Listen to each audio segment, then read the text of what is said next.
والتراویح فی لیالی شہر رمضان سنت، رمضان کی راتوں میں تراویح پڑھنا یہ بھی سنت۔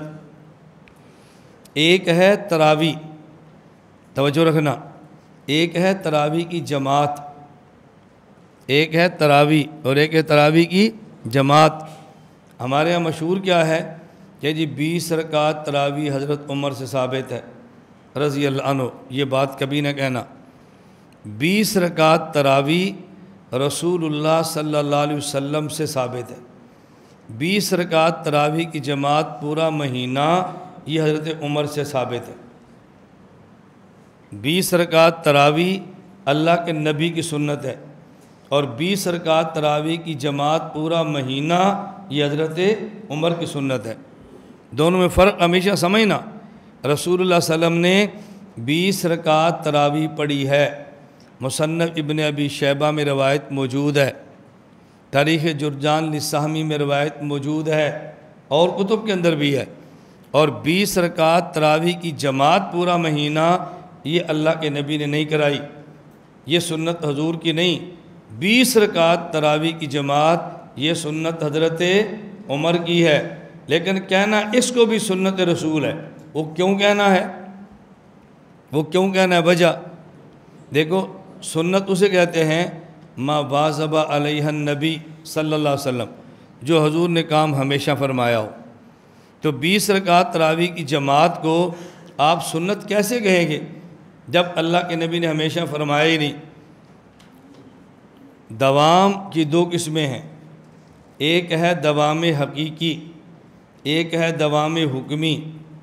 ایک ہوتا ہے جو دوام صراحتاً ہو، ایک ہوتا ہے دوام صراحتاً نہ ہو لیکن حکم دوام کا ہو۔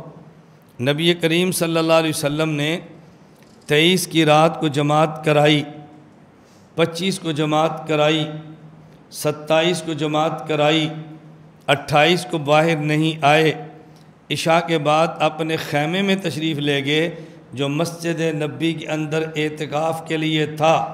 صحابہ کرام خیمے کے باہر کھڑے ہو گئے، آپ باہر تشریف نہیں لائے۔ صبح فجر کی نماز پڑھائی اور اس کے بعد مختصر سا خطبہ دیا اور فرمایا انی لم یخف علی مکانکم، میرے علم میں تھا کہ تم میرے خیمے کے باہر کھڑے رہے لیکن میں نے باہر نکل کے تراویح نہیں پڑھائی۔ انی خشیت ان یفترض علیکم، مجھے خطرہ تھا کہ تمہارے اوپر تراویح کی جماعت تراویح فرض نہ ہو جائے۔ اب اس کا مطلب کیا ہے؟ حضور چاہتے ہیں پڑھائیں لیکن کیوں نہیں پڑھاتے؟ جی کہیں فرض نہ ہو جائے۔ حضرت عمر نے حضور کی اس منشا کو سمجھ لیا ہے، حضرت عمر نے اس منشا کو سمجھ لیا، فرمایا پورا مہینہ تراویح کی جماعت کراؤ، نبی جماعت کرائیں گے تو فرض ہوگی، ہم کرائیں گے تو فرض نہیں ہوگی۔ اس لیے حضور کی خواہش پورا مہینہ جماعت وہ بھی پوری ہو جائے گی، اور خدشہ کی فرض نہ ہو وہ خدشہ بھی نہیں رہے گا، اس لیے پورا مہینہ جماعت کرو۔ حضرت عمر کی فہم دیکھو کتنی عجیب سوچ ہے، تو تراویح پورا مہینہ شروع ہو گئی۔ اس لیے یہ کبھی نہ کہنا کہ جی تراویح حضرت عمر کی سنت ہے۔ 20 رکعت تراویح حضور پاک کی سنت اور 20 رکعت تراویح کی پورا مہینہ جماعت حضرت عمر کی سنت، لیکن یہ بھی سنت حضور پاک کی ہے۔ کیوں؟ اس لیے کہ 20 رکعت تراویح کی جماعت پر پیغمبر کا دوام ہے، حقیقی نہیں، دوام ہے، دوام حکمی۔ آپ نے صراحتاً نہیں کرایا لیکن آپ کی خواہش ہے کہ ہو جائے، آپ کی خواہش ہے کہ ہو جائے، تو تم نے حضور کی خواہش کو پورا کی ہے۔ اس کو سمجھانے کے لیے ہم ایک جملہ کہتے ہیں کہ دور خلافت راشدہ تکمیل دور نبوت ہے۔ دور خلافت راشدہ دور تکمیل نبوت ہے۔ کیا معنی؟ بعض کام جو اللہ کے نبی کرنا چاہتے تھے کسی عذر کی وجہ سے نہ کر سکے، وہ کام خلفائے راشدین نے فرمائے، یا بعض کام اللہ کے نبی نے شروع فرما دیے مکمل نہ کیے، دنیا سے چلے گئے، تو وہ مکمل خلفائے راشدین نے فرمائے۔ تکمیل نبوت کا زمانہ ہے، خلفائے راشدین کا عام زمانہ نہیں ہے۔ میں سندھ دورے پر تھا تو سکھر بیان کے اندر میں نے اس کو پیش کیا کہ رسول اللہ صلی اللہ علیہ وسلم پورا مہینہ جماعت کرائیں تو اس پر فرض ہو جانا تھا، اس لیے آپ نے پورا مہینہ جماعت نہیں کرائی، آپ نے مسلسل نہیں کیا کہ فرض نہ ہو جائے۔ میں جب بیان سے فارغ ہو کر کمرے میں گیا، میرے ساتھ ایک گارڈ، وہ یہاں سرگودا سے ہمارے گاؤں سے ساتھ گیا، وہ عالم نہیں تھے کہ بھائی عبدالباسط ہیں آج کل بیمار ہیں تو آ کر اللہ ان کو صحت عطا فرمائے، وہ شدید بیمار ہیں اللہ صحت دے۔ یہ میرے ساتھ گئے تھے کہ میں آپ کے ساتھ بطور گارڈ جاتا ہوں۔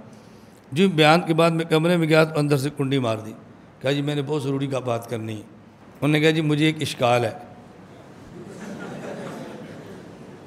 اگر ابھی نہ کیا تو میرے ذہن سے نکل جانا ہے۔ میں نے اس لیے کہا میں فوراً اشکال کروں، عالم نہیں ہے نا، اشکال ہے۔ میں نے کہا کیا؟ اس نے کہا آپ نے کہا اگر حضور پاک مسلسل فرماتے تو فرض ہو جاتی، آپ نے فجر کی 2 سنتیں مسلسل پڑھی ہیں وہ تو فرض نہیں ہوئی، ظہر کی 4 مسلسل پڑھی ہیں وہ تو فرض نہیں ہوئی، تراویح فرض کیسے ہو جاتی؟ میں نے کہا 2 باتیں الگ ہیں، ایک ہے کسی نماز کا اللہ کے نبی کو ہمیشہ پڑھنا، ایک ہے کسی نماز کی جماعت کو ہمیشہ کروانا۔ کسی نماز کو مسلسل پڑھیں تو وہ فرض نہیں ہوتی، اور اس نماز کی جماعت مسلسل کراتے تو وہ فرض ہو جاتی ہے۔ فجر کی سنتیں ہمیشہ پڑھی ہیں، جماعت ہمیشہ 2 فرضوں کی کرائی ہے۔ آپ نے 2 رکعت ہمیشہ پڑھی بغیر جماعت کے، وہ سنتیں ہیں، اور 2 رکعت پڑھی جماعت کے ساتھ، وہ فرض ہیں۔ اللہ کے نبی نے یہ نہیں فرمایا کہ میرا جی چاہتا تھا آج پھر تراویح پڑھتا، میں نے اس لیے نہیں پڑھی کہ فرض نہ ہو جائے، فرمایا میرا جی چاہتا تھا جماعت کراتا، اس لیے نہیں کرائی کہ کہیں فرض نہ ہو جائے۔ تو تراویح مسلسل پڑھی اس لیے تراویح سنت ہے، اور تراویح کی جماعت مسلسل نہیں کرائی اس لیے تراویح فرض نہیں ہے۔ جی مجھے سمجھ آ گئی، میں نے کہا ٹھیک، اب کنڈی کھول دو۔ یہ میں کبھی آپ کو واقعہ سناتا ہوں نا کہ بندہ کسی کے ساتھ رہے نا اور دل کے ساتھ رہے، پھر بندے کا مزاج بنتا ہے۔ بَالتَّرَاوِيحِ فِي لَيَالِ شَهْرِ رَمَضَانَ سُنَّةٌ، 20 رکعت تراویح تو اللہ کے نبی کی ہے، اور 20 رکعت تراویح پر جماعت حضرت عمر کی ہے۔ اور آپ یقین فرماؤ جس طرح ہم اہل السنت والجماعت احناف دیوبند تراویح پڑھتے ہیں، بعین ہی اسی طرح تراویح ہے، بعین ہی۔ مسند الامام زید بن علی بن حسین بن علی، کیا سند ہے، چاروں اہل بیت، زید بن علی بن حسین بن علی رضی اللہ عنہم۔ کتاب کا نام ہے مسند الامام زید۔ حضرت عمر رضی اللہ عنہ بارے میں انہ امر الذی یصلی بالناس صلاۃ القیام فی رمضان، وہ شخص جو تراویح پڑھاتا تھا، حضرت عمر نے حکم دیا ان یصلی بالناس 20 رکعہ، 20 رکعت پڑھاؤ، ویسلم فی کل رکعتین، ہر 2 رکعت میں سلام پھیرو، ویراوح ما بین کل 4 رکعات، اور ہر 4 تراویح پر وقفہ دو۔ ہم اسی طرح پڑھتے ہیں نا، 20 رکعت تراویح، ہر 2 پر سلام، ہر 4 پر وقفہ، اور آخر میں ان کو وتر پڑھاؤ، ہم اسی طرح پڑھتے ہیں۔ میں ایک بات عرض کیا کرتا ہوں، یہ حضرت عمر فرماتے نا کہ ان کو 20 رکعت تراویح پڑھاؤ، ہر 2 پر سلام پھیرو، اور ہر 4 پر وقفہ۔ وقفہ کیوں دو؟ وقفے کی وجہ عمر نے خود فرمائی، کیوں دو؟ فَيَرْجُعُ ذُو الْحَاجَةِ، معلوم ہوا کہ اس دور میں بھی کچھ لوگ ایسے تھے جیسے ہم ہیں۔ فَيَرْجُعُ ذُو الْحَاجَةِ کا معنی کیا ہے؟ دن کو روزہ رکھا ہے، شام کو افطاری کی ہے اور کی نہیں ہے، افطاری کھائی ہے، اب اس کے بعد تراویح آ گئی ہے، 4 رکعت پڑھ لی، وہ جو کھایا تھا وہ تنگ کر رہا ہے، اب اس نے جانا ہے نا، پہلے استنجا کرے گا پھر وضو کرے گا، فرمایا تھوڑا سا وقفہ دو، فَيَرْجِعُ ذُو الْحَاجَةِ، فَيَرْجِعُ ذُو الْحَاجَةِ۔ تبلیغ والے کہتے ہیں بھائی کہاں جا رہے ہو؟ تقاضا ہے۔ کہاں جا رہے ہو؟ حاجت ہے۔ حضرت عمر نے فرمایا فَيَرْجِعُ ذُو الْحَاجَةِ، 4 کے بعد وقفہ دو۔ یہ تو یہ افطاری کرتے نہیں، افطاری کھاتے ہیں تھوڑا سا نا، پھر یہ تیار ہو کر پھر آ جائیں۔ تو اس لیے میں کہتا ہوں اس دور میں بھی کچھ ایسے ہوں گے جیسے آج ہم ہیں، ہم بھی افطاری کرتے ہیں، یہ کھاتے ہیں۔ آپ تو کرتے ہوں گے بھائی، ہم تو کھاتے ہیں، ہم تو اپنی بات کرتے ہیں، جتنی بھوک ہوتی ہے بس اس سے کوئی ایک آدھ کھجور اوپر ہی جاتی ہے، اس سے کم نہیں ہوتی۔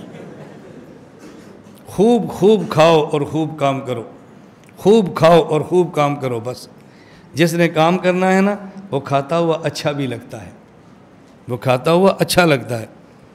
میرے ساتھ ایک یہ کافی پرانی بات ہے، ہمارا سفر تھا پنجاب کا، لاہور سے آگے گجرانوالا، لاہور راوی بروسٹ ہے۔ ایک ساتھی نے دعوت کی مچھلی کی، مچھلی ہم نے کھائی، کچھ بچ گئی تو ہم نے پیک کرا لی، گاڑی میں رکھ لی۔ صبح ہم نے گجرانوالا شیراں باغ نماز وہاں پڑھنی تھی اور رات وہیں رہنا تھا۔ حضرت مولانا زید الراشد صاحب دامت برکاتہم کے یہاں میرے استاد بھی ہیں اور استاد کے بیٹے بھی ہیں، میں نے وہاں رہنا تھا۔ رات ہم سوئے، جب صبح فجر کی نماز پڑھی، درس سے فارغ ہوئے تو ناشتہ لگا۔ میں نے اس آدمی سے کہا جو ہمارے ساتھ ہماری خدمت پہ تھا، میں نے کہا مچھلی لاؤ۔ اس نے کہا استاد جی وہ تو میں نماز تو پہلے ہی کھا لی ہے۔ میں نے سورج نکلنے کے بعد کہا مچھلی لاؤ، وہ کہتا ہے وہ تو میں نے فجر کی نماز سے پہلے ہی کھا لی ہے۔ اس نے اٹھ کے سب سے پہلے مچھلی والا کام کیا، پھر ہمارے ساتھ نماز پڑھی۔ یہ دیکھو خدمت میں ہمارے ساتھ ہے، لیکن ہمیں وہ اچھا لگتا تھا، خدا گواہ بہت اچھا لگتا تھا۔ کیوں؟ خدمت کرتا تھا، کام کرتا تھا، یہ اس کے مزاج کی سادگی تھی، اس سے فرق نہیں پڑتا۔ اب وہ شہید ہو گیا، ہم دنیا میں دھکے کھا رہے ہیں، وہ جنت میں پہنچا ہوا ہے۔ کتنا اچھا آدمی تھا بتاؤ، اللہ نے اس کی جان کو قبول کر لیا۔